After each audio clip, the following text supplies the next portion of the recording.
Como vocês já devem ter percebido, eu adoro a Eva Furnari. E escolhi mais um livro dela com a indicação da professora Samira. Este livro é Amaryllis. É da editora Se Eduque e as ilustrações também são da Eva Furnari. Tiago contou 1, 2, 3, 4, 5 passos. Deu a volta na escrivaninha do pai e parou diante de uma grande estante de livros. O pai estava viajando.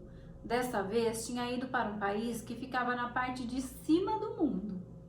Tiago sabia o que era o mundo, uma bola redonda igual ao globo da biblioteca, só que maior, muito maior. Deslizou a mão pela quina da madeira escura, foi até o fim e voltou sentindo as lombadas dos livros uma por uma. Finas, grossas, ásperas, lisas, rasgadas, frias. Esse já foi, este outro também, este eu detestei. Lu, onde estão os livros novos que o papai trouxe daquele lugar onde as pessoas têm olhos puxados? Luísa, sentada no sofá, olhou em volta. Estão ali em cima da escrivaninha, na pilha alta, perto da janela. Não, essa não, a outra. Isso. Entre todos, Tiago escolheu um volume grande, com uma sobrecapa lisa e aproximou do nariz. Tem cheiro de livro novo. Sentou-se ao lado da irmã. Naquele dia, ele ia ficar contente de ouvir uma história triste. Se possível, uma que o fizesse chorar. Não sabia explicar por quê, mas gostava de chorar às vezes quando o pai viajava. Vamos começar, Lu?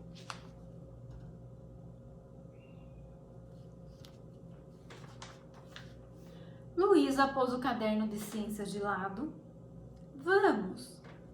Ela apanhou o volume da mão de Tiago e abriu ao acaso.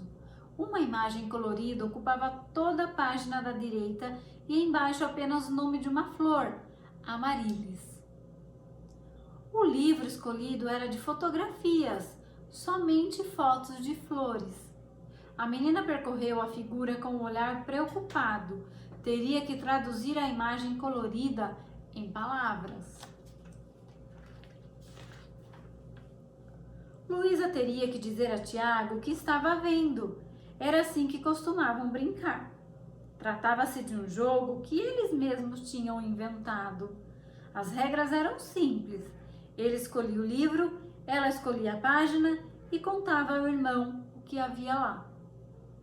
Se fosse escrito, lia. E se fosse em imagem, teria que explicá-la. E quando o assunto era chato ou difícil, ela criava histórias para deixar a coisa mais interessante.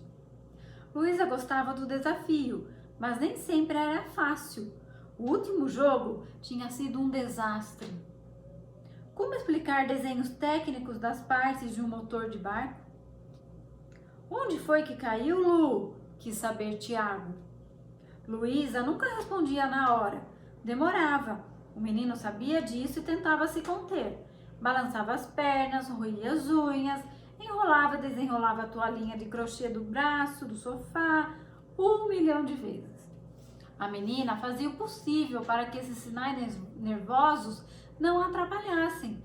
Ela precisava de calma para encontrar as palavras certas.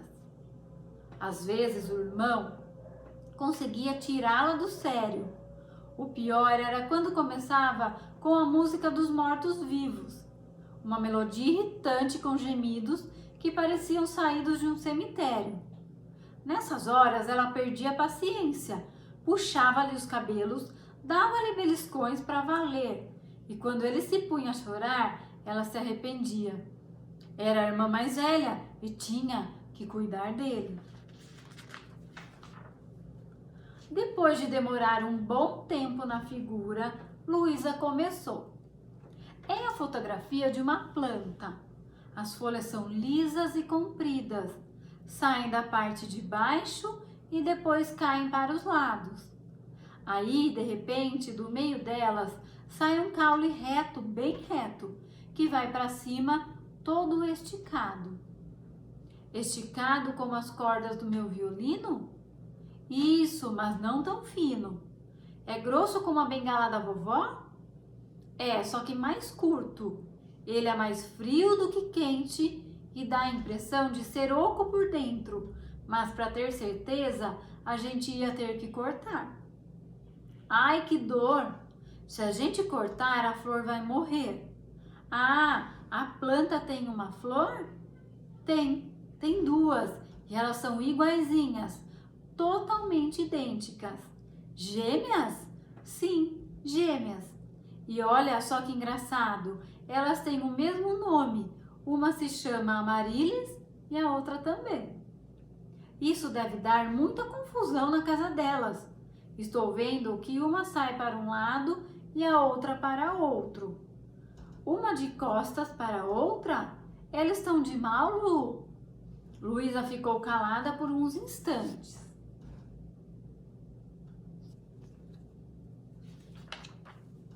Não, elas não estão de mal. A verdade é bem pior que isso.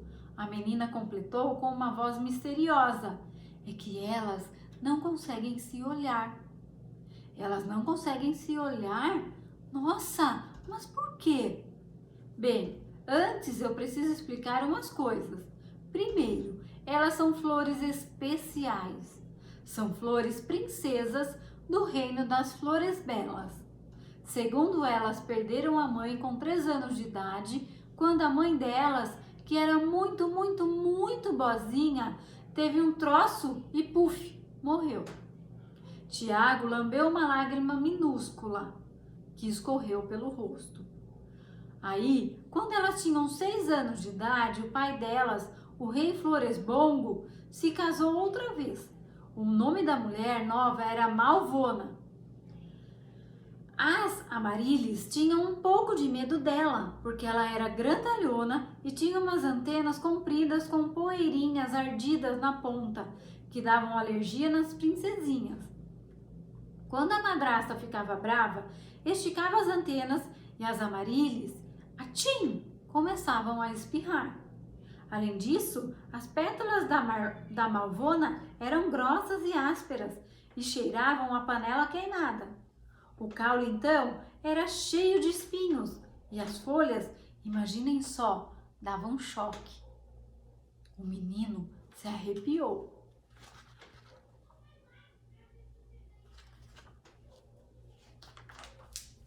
Quando as flores gêmeas fizeram 7 anos, teve uma grande festa no castelo. Foi o pai que quisera a festa e não a madrasta. As Amaryllis estavam hiper alegres nesse dia, pularam, brincaram, cantaram, dançaram, etc. Até esqueceram as saudades da mãe.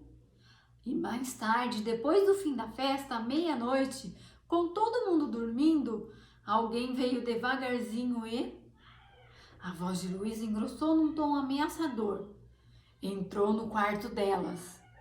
Tiago mastigava a ponta da toalhinha de crochê. Entrou no quarto delas, espalhou um pó mágico e zaque-zum, enfeitiçou as princesas. Aposto que foi a madrasta. Foi mesmo, e o feitiço foi horrível. Depois disso, elas não conseguiam mais ficar de frente uma para a outra, só de costas. Foi uma confusão danada no castelo. O pai só chorava. Chamaram os médicos, mas eles só coçavam a cabeça e diziam: Sua Majestade, não estamos entendendo nada. Ninguém percebeu que a própria Malvona tinha feito o feitiço. E sabe por que ela fez isso? Não. Foi porque não suportou a alegria das gêmeas. Eu não disse que foi ela, não disse?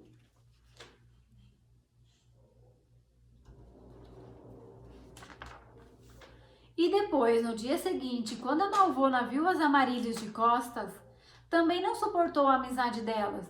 O tanto que elas falavam, riam e cochichavam. À meia-noite, entrou de novo no quarto delas, espirrou o pó mágico e Zaque Zum enfeitiçou as princesas pela segunda vez. Outra vez? Que malvadona! Desta vez as florzinhas ficaram mudas, não podiam falar nenhuma palavrinha de nada. Desta vez, ai que medo! A minha festa de 7 anos está chegando. E se essa bruxa flor ficar irritada porque eu falo demais e vier me enfeitiçar? Imaginou eu, de costas para você a vida toda? Vou ter que chorar muito, Lu. Bobagem, Tiago. Essa é uma história inventada. Inventadíssima. Jura?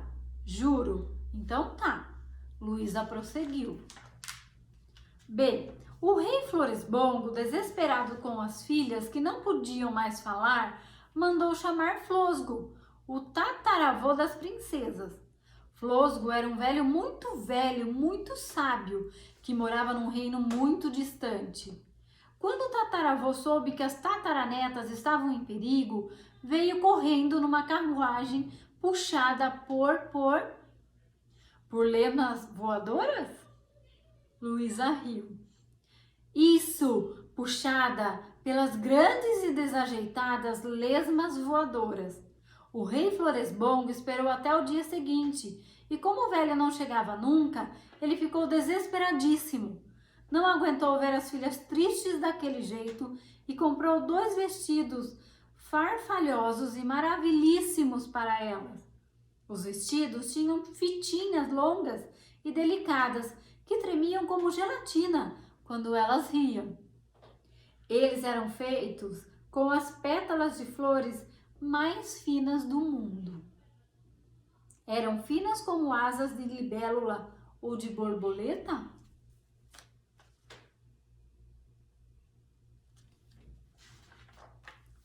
De borboleta, com aquele veludinho macio que dá cosquinhas na ponta dos dedos. E quando se encostava a mão, elas eram frescas como um suco de abacaxi com hortelã e gelo? Não tão frias assim. Eram mais como um suco de melancia. Engraçado, Tiago. De mexer, elas eram frescas, mas de olhar eram quentes. Quentes como uma xícara de chá? Não, esse era um quente seco. Era como uma fogueira de São João. Como uma coisa pode ser quente e fria ao mesmo tempo? Não entendi isso, Lu. Luísa teve que pensar. Tem coisas que são assim. Tem um lado quente e outro frio, entendeu? Tiago abriu um sorriso. Ah, já sei. É que nem o banho, que tem a água quente e o azulejo frio na parede, né? Isso mesmo. Bem nesse dia em que as princesinhas ganharam os vestidos do pai, a Malvona ficou louca de inveja. E pela 3ª vez entrou no quarto, à meia-noite, jogou o pó mágico e... Luísa agarrou com força os ombros do irmão e gritou: Zaque Zum! Ele soltou um grito. A madrasta enfeitiçou as duas de novo, outra vez. Ela não suportou a beleza das princesinhas e desta vez transformou os vestidos delas em trapos. Estou vendo aqui na página da esquerda, tem uma foto com as flores, os vestidos muito estragados. Uma ficou com a roupa toda seca e retorcida, se tocasse ela esfarelava. E pior, cheirava ao fundo de gaveta de um móvel de um casarão mal assombrado. Tiago gemeu. A outra ficou com a roupa toda rasgada. Em vez de veludinho macio, o tecido ficou caído como uma berinjela murcha. E se a gente amassasse, soltava uma gosma visguenta com cheiro de intestino de minhoca. Além do mais, as fitinhas, em vez de alegrar o vestido, entristeciam. Viraram uns fiapos de vômito grudento de um bode? Um bode que comeu um mingau azedo. Tiago gargalhou. Nesse dia, finalmente, o poderoso Glosgo chegou na sua carruagem puxada por lesmas voadoras. Examinou as gêmeas e logo viu que tinham sido enfeitiçadas. Mas quem tinha feito aquilo? Quem? O tataravô esticou suas gavinhas mágicas e perguntou: gavinhas mágicas, quem enfeitiçou minhas tataranetinhas? Aí veio uma resposta tremulenta: foi a malvada Malvona. Todos se espantaram. A Malvona? A madraça Malvona? Tem certeza? As gavinhas repetiram: foi a malvada Malvona. E todos ficaram boquiabertos. Uau! O rei Floresbongo ficou furioso e mandou matar a Malvona? Prender na torre do castelo. Mas a torre do castelo era cercada de dinossauros, cascudos que soltavam fogo pelas ventas, né? Era, Tiago, e o fogo era gigantesco. Assim, ela nunca mais poderia sair de lá para fazer maldades. Bem feito! E as gêmeas, Lu? O que aconteceu com elas? O tataravô esticou de novo as gavinhas mágicas e papuf! Os feitiços se desfizeram na hora. Elas voltaram a falar, a ficar de frente e ter belas roupas de princesa. E aí foram felizes para sempre. O menino bateu palmas e a irmã despenteou seus cabelos.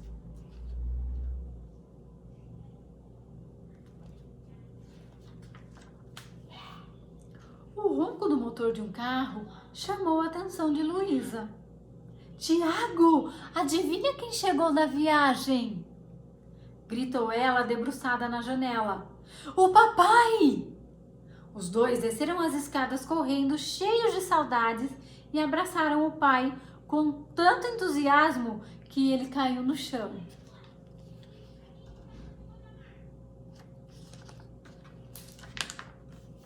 À noite, antes de dormir, Luísa apanhou um caderno desconjuntado que guardava embaixo do colchão e escreveu a história da Amarílis. Mudou alguns detalhes para deixar o conto mais dramático. Fez a Malvona mais cruel e casou o rei com uma flor boa que adorava as princesinhas. Ao terminar, sorriu orgulhosa de sua criação, achando que a melhor parte eram as coisinhas que tinham inventado para fazer os ouvidos do irmão escutarem como se fossem olhos. Tiago não enxergava e a irmã contava as histórias com texturas, consistência, temperaturas, volumes, sons. Tateava para escolher as palavras certas.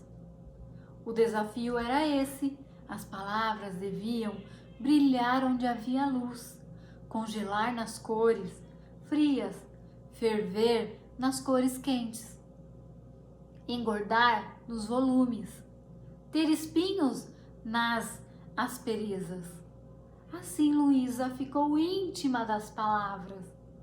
E do jogo dos irmãos nasceu o amor pelas histórias, e desse amor nasceram livros, que ela iniciava sempre com a mesma dedicatória: para Tiago, que iluminou o meu caminho. Que lindo, né? Espero que vocês tenham gostado. Beijo!